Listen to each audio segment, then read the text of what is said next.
Subscribe to our YouTube channel and press the bell icon to get the latest updates.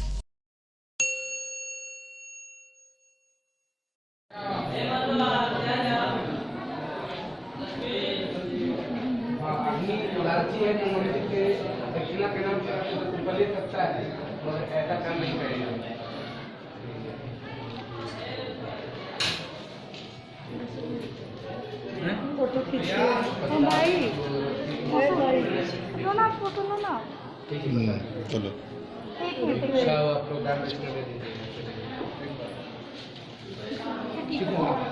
हम देने थोड़ी हम तो लेने आए बाबा से दुकान से लेने आए हो यार चल हम लोग दक्षिणा मांग रहे हैं बाबा हमें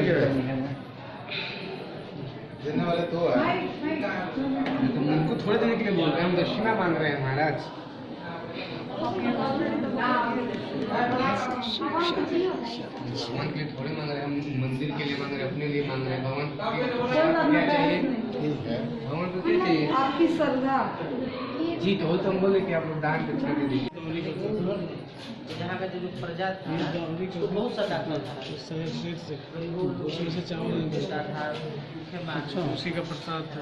इंटरेस्टिंग चीज़ बताइए इनके बारे में। हम लोग जी जरूर बता देंगे। तो क्या है मतलब इनकी क्या क्या खासियत है, क्या मान्यता है रसु भगत जी का?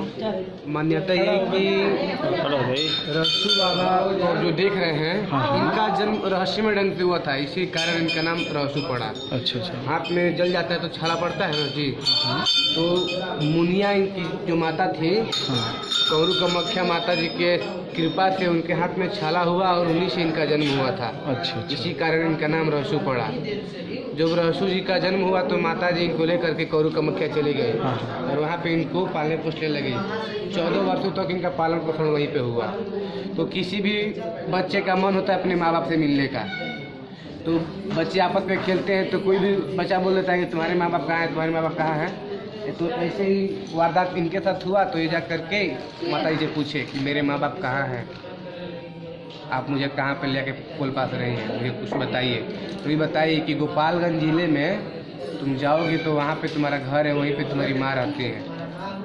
तो वहाँ से वो चल दिए, आकर के अपनी माता से मिले और फिर बोले कौरू कामाख्या माता जी से कि हमको वापस बुला लीजिए, हमने अपने माँ को देख लिया, भेंट कर लिया।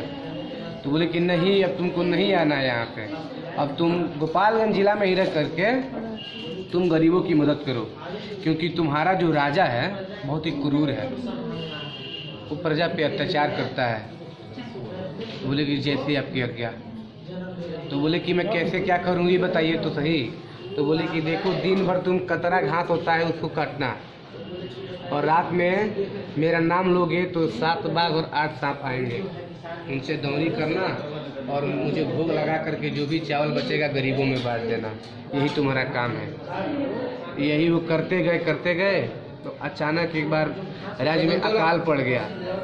अकाल पड़ गया, खाने के लिए एक दाना नहीं था किसी घर में, राज्य में भी अकाल पड़ गया था, राजा को भी खाने के लिए कुछ नहीं था। तो उस समय उस राज्य से भिखारी गए उनके द्वार पे भिक्षा मांगने के लिए। जब चावल को देखे वो तो अचंभित रह गए कि राजा के पास ऐसा चावल नहीं है, तो ये भिखारी के पास तुच्छ मानव के पास कैसे चावल आ गया। इस बात को लेकर के वो चले गए राज दरबार में और वहाँ पे बोल दिए कि ऐसा बात है जो आपके पास नहीं है वो तुच्छ मानव के पास है। तो उनको घृणा हुआ इस बात को लेकर के, उसको बुलाए और पूछे कि तुम ऐसे कैसे करते हो, मुझे बताओ। ये बताए कि माता रानी की कृपा से होता है, इनके आशीर्वाद से होता है।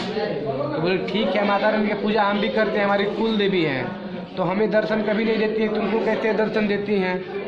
तो ये बात को लेकर के तुम दर्शन कराओ। तो बोले कि नहीं, मैं भक्ति भाव से करता हूँ तो मुझे माँ दर्शन देती है, आप अहंकारी हैं, आपको माता दर्शन नहीं दे सकती। तो वो जिद ठान बैठे राजा कि नहीं, वो दर्शन करना ही है। तो माता जी उनके जिद पे वहाँ पे आई थावे में और दाहिने हाथ का कंगन निकाल करके उनका राजपाट सब ध्वस्त कर दिया। तो देख रहे हैं पूरा जंगल, ये पहले उनका महल हुआ करता था, 95 एकड़ में उनका महल था और आज जो कि जंगल में बदल चुका है। ये कहानी माता जी का। आदमी अगर थावे में आए अगर यहाँ का दर्शन न करे तो उसका दर्शन अधूरा है, पूजा पाठ अधूरा है। इन्हीं के बदौलत यहाँ पर सबसे मेन मंदिर जहाँ पर लोग खड़े हैं वो राजा मनन सिंह का वो आंगन है। आंगन में अब लोग खड़े हैं हम लोग अभी। और आंगन में ही वो सब घटना हुआ था। अच्छा, यहीं पर वो माता रानी को जी दर्शन दिए सर के ऊपर से उठा करके।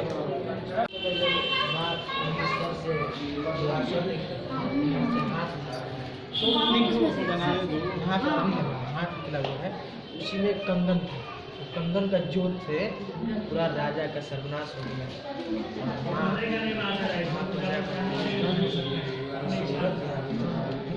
तब से ये सब जो मूर्ति आप देखो, ये है कहानी का आधार पर बताया। हाँ हाँ, ये सब उन्हीं का। आप सेम चीज़ बता रहे हैं क्या, वो भी जो बता रहे हैं? जी अच्छा, ठीक है, आप बताते हैं। भैया वो फोटो किसी लगी मंदिर का।